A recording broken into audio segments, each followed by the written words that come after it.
So this is coming from TechCrunch. Uber caps employee AI spending after blowing through budget in 4 months. Holy hell! Big tech startup companies finally picked up an MBA for Dummies books. They're realizing, oh, that's what a profit loss chart does and why we should care about it. So I think this is an interesting story because one of the things that I've been losing my mind over for the past number of months is this concept of token maxing. And token maxing seems to be a real thing. Like you hear token maxing, you're like, Eli, stop doing clickbait, Eli. That is such a ridiculously stupid idea. Nobody could possibly be pushing it. And then you find out, no, most of the big tech companies are pushing this garbage. And basically what token maxing was, or is, I suppose, is the idea that you judge employees based off of how many AI tokens they use, right? So whenever you use one of these models, there's basically words, parts of words, symbols get turned into tokens, that gets processed, then there's other processing, then you get a response, and all of that is a number of tokens. So the idea is whoever burns the most tokens is somehow winning. And as I've said, if you follow me for any length of time, that doesn't make any sense. Like it didn't make sense from day one. Like the first time I heard about token maxing, I was like, this is clickbait. This is some clickbait garbage. And then on my LinkedIn feed, because anybody who tries to connect with me on LinkedIn, I just connect with them. So my LinkedIn feed is bizarre. Anyways, one of the bizarre things about it, I saw these CEOs of tech companies in my LinkedIn feed bragging about token maxing. And you're like, this just doesn't make sense. So the idea is like you use as many tokens as possible, right? We had Jensen Huang come out. He literally said half an engineer's salary should be used in tokens. So if you pay an engineer $300,000 a year, you should pay $150,000 in tokens. But as I've said before, money doesn't actually mean anything, right? DeepSeek is a fraction of the cost of OpenAI. So if you spend $150,000 on DeepSeek and you spend $150,000 on OpenAI, you're literally going to get a different number of tokens. So cost doesn't make sense, right? If you have a fancy computer, NVIDIA and Windows is coming out with their Spark-based laptop computers. They're gonna be $5,000 or $6,000. You can run 120 billion parameter models directly on that computer. Or again, I've got an M5 MacBook Pro. So if somebody is running models locally, it's not going to cost any more than the computer itself costs, right? So if I spend $7,000 on a computer, right? If I give a $300,000 a year engineer a $7,000 a year computer, like what am I supposed to do? Am I supposed to give him 20 computers? Yeah, here's all your computers. Can you imagine an engineer getting that? There'd be that bright look in their eye for about half a second until they were like, what the fuck am I supposed to do with 20 computers? Can I just take like 2 or 3? Like, oh wow, you're gonna give me additional computers? So I can have my daily driver computer and then I can create a little lab. Can I just have 4 $7,000 computers? I don't need 20. No, Jensen Huang said, oh, we have to give you $150,000 in tokens per year. Yeah, but I don't. What do I do with 20 computers? We don't care. And then the worst part is, right? Because it's $150,000 per year. Can you imagine? You already have this stack. You have this stack of 20 laptops on your desk. A year rolls around. They roll up with another cart with another 20 fucking computers. They're like, what am I supposed to do? At some point, you're going to see these little engineers, and they actually had nice offices. There was a point in time they had a really nice office, and now they've got like about 2 feet of space for them to do coding because they're just like entirely enclosed in these fucking laptops. Oh, anyways, I make myself laugh. It's only funny because you can imagine that shit happening. Anyways, right? There's always been this weird thing with this whole token maxing. The idea that companies want you just to burn money. What? So anyways, thankfully, now that it is June of 2026, we are out of the spring, we're into the summer. It appears that, as said, the startup founders and the tech bros out there actually pulled out an MBA for Dummies books, and they're realizing that, wow, burning money doesn't actually create a successful business. And so we talked about Uber before, and what I think is interesting with this is it does seem like they now have an actual budget. So we did a video before talking about Uber, and so Uber was stopping the concept of token maxing because token maxing is dumb, and so now they're actually coming to real budget caps. Now, AI is getting expensive. Yes, it is. And some companies are cutting back on usage in an attempt to moderate costs. That cohort includes Uber, which recently instituted internal usage caps as a way to cut down on its exorbitant AI spend. Bloomberg reports that the company has instituted a new rule that places a monthly $1,500 cap per employee and per agentic coding tool, including Anthropic's Claude Code or Cursor. The usage is trackable via an internal dashboard that each employee has access to, although in certain cases the caps can be exceeded with permission, the company says. So this is kind of interesting. So it's $1,500 a month. So $1,500 a month equals $18,000 a year. So it does say per agentic coding tool. So I guess you could be using multiple. I don't have many friends that are using multiple, but I guess you could be using multiple. But that still comes out to not nearly as much money as Jensen Huang wants you to spend, right? Jensen Huang, you're a $300,000 a year engineer and wants you to spend $150,000 a year on tools, right? If you're a $150,000 engineer, which is probably more normal for a lot of people that are watching this, he still wants you to spend $75,000 per year on tokens. So what's kind of curious about this is just that this cap is quite a bit below that, right? You're probably going to be spending $18,000 a year if you hit the cap. You're going to spend $18,000 a year. Maybe if you're using multiple tools, maybe $36,000 a year, maybe $54,000 a year. Again, I don't really imagine you're using that many tools and hitting the cap on all those different tools. So it just kind of shows you, like, you have Jensen Huang coming out there selling whatever the hell he's selling. And now what you're starting to see with these businesses is they're starting to get more sane about this AI utilization. And this is one of the things I talk about with the whole AI fraud, and I talk about the problems with these IPOs coming out, is one of the big problems with the valuations for these AI companies is that in the past number of years, we have been in the experimental phase of the AI technology. And every time a new technology comes out, right, it costs a lot of money to figure out what the hell you're supposed to do with it, right?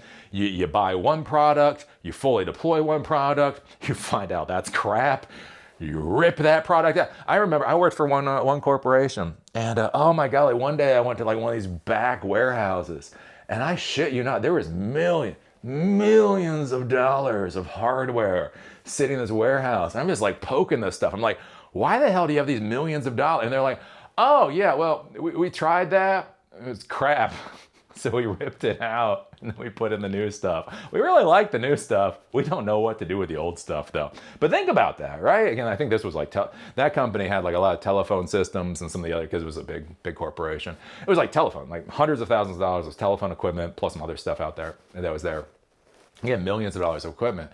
And so like what's kind of interesting with this is you think about like the AI spends for so many of these companies, right? All these C-level executives, right? The normie kings of the world, right? Normies think they know what AI is. Normies have no idea what a vector database is. Normies have no idea what Mamba 2 is. Normies have no idea about neural networks or any of that crap.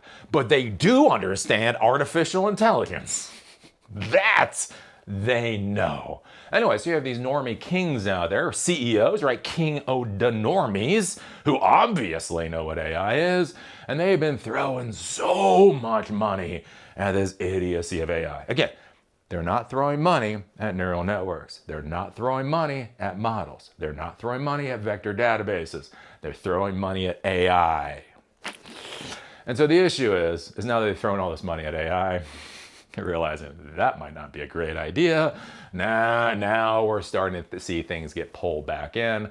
And that's why I say that the valuations and the spends, the ARRs that we see from a lot of these AI companies, I highly question what they are actually going to be looking like in a couple of years. Just as things just normally get rolled back. Again, it doesn't matter what technology it is, whether it's email service back in the day or whatever, right? This is just how it all works out. Let's see here. The news is perhaps not surprising, since in April, the company's CTO revealed that the ride-sharing giant had blown through its entire annual AI budget in a matter of 4 months. That appears to have occurred after Uber encouraged staff to use AI, quote, as much as possible, and even ranked their internal usage competitively on internal leaderboards. So I'm not even joking. The C-level executives at Uber looked at their engineers and said, you know what we want to know? We want to see who can burn our cash the fastest. That's quite literally what they did. Let's see here. Uber COO Andrew McDonald also recently cast doubt on AI's productivity impact, noting during a podcast appearance that, quote, it's very hard to draw a line between AI usage and new consumer features. And this is one of the things I've talked about for a long time. Again, these models are cool. I hate saying AI. Reasoning models are cool. All of these models are really, really cool. One of the things that I've found interesting, going and seeing people do demonstrations with a lot of these AI tools, is the technology is what this technology is able to output is amazing. My problem is, having been a business owner, having actually paid employees, having been in this sector for 30 years, I'm the person in the back that puts up his hand and said, yeah, that's cool and all, but who the hell is actually paying for this garbage output? Like, the output is technically amazing, but it's not actually valuable, right? And I think that's going to be one of the issues that we see more and more with this AI. Is technically, it's like, oh my God, I can't believe this, right? I can go to ChatGPT right now and I can say, ChatGPT, tell me a joke about a snail and a cat. And it will give me a pretty decent joke about a snail and a cat. Look at that, Eli. Like, that's cool and all, but what is the business value of a joke about a snail and a cat? Inquiry minds would like to know. I think about this with just so much in the business world where, like I had one of my executives I had to manage for a while, and he had this email box. So again, it was years ago, and we had Outlook, and there's these things called PST files. When PST files got over like a gig in size, they got unstable and they kind of corrupt themselves. Anyway, so I had to go to his computer, I'd fix his PST file. And it was just too big. Anyway, so I'm sitting there, I'm trying to figure out how to clean up his PST file, because again, this was back in the old days. And he was like, yeah, just go through and delete anything I'm CC'd in. And I'm like, excuse me, anything you're... And this was an executive for a region, like, I don't know, hundreds of employees at least under him, millions and millions of dollars and all of that under him. And I'm like, what do you mean delete anything you're CC'd in? And one of the curious things, he looked at me and said, oh, Eli, I don't read anything I'm CC'd in. True story. I was like, what? He was like, Eli, I'm too busy. I have too much crap to do in a day to read what people CC me. He's like, in this company, people CC you basically to cover their ass, right? So they're going to make a decision and they want to make sure somebody else knows about their decision. So they CC people. And he's like, I don't got time for that crap. Delete anything I'm CC'd in. And we wiped out, quite a few hundred megs of email files about that quick. But I think, again, that's one of the things to be thinking about. Like with these AI productivity tools, like how much work is AI doing that's almost instantaneously getting deleted? I think about this with Salesforce, right? I don't know if they're still doing this with Salesforce, but Mark Beinoff came out and he was talking about, like, for his sales employees. So at Salesforce, they have sales employees, right? And so he doesn't want his sales employees, like, they cost a lot of money. So he doesn't want them doing low value work. So he's having AI do all the cold calling now. So imagine this. You have these AI systems that are going through and cold emailing and cold calling and basically that tedious work. You're like, oh my God. And think about that at scale. And think about that, how many tokens are basically being burned just to go directly into your spam bin. Right? And that's what I worry about, like with a lot of this AI. When you hear so much about artificial intelligence, it's amazing. Like you hear a lot about spins. And like, think about this. Like I listen to the podcasts, I watch the videos and all this horse shit. And so much of the time they're talking about spend. They're talking about a per engineer spend or a per company spend. They're talking about how much money they're burning.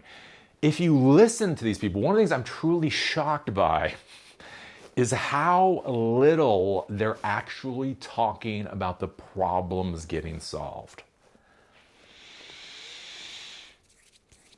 So anyways, if your problems aren't actually getting solved with AI, maybe you want to limit how much money you're spending on AI. But who knows? I'm just a guy in a basement. I'm just a guy in a basement screaming into a camera. So what do you think about this with Uber actually putting a $1,500 a month cap on their spends per agent? So maybe that's $18,000 a year. Maybe it's 36,000 or 54 or whatever. But whatever it is, it's probably dramatically lower than the spends that we've heard out of many people that are dealing with artificial intelligence. What do you think about this with Uber? With them just basically coming out and saying, "Look, we're not seeing the productivity gains. Like, it's cool, but we're not shipping more features. We're not having a better product." I don't know. Again, don't listen to me. Listen to Uber. I don't know. Put your thoughts down below. If you like these episodes, they are on Spotify and on Apple Podcasts. Link is in the doobly-doo. If you want to follow me on LinkedIn, there's a link down there too. With that, see y'all later.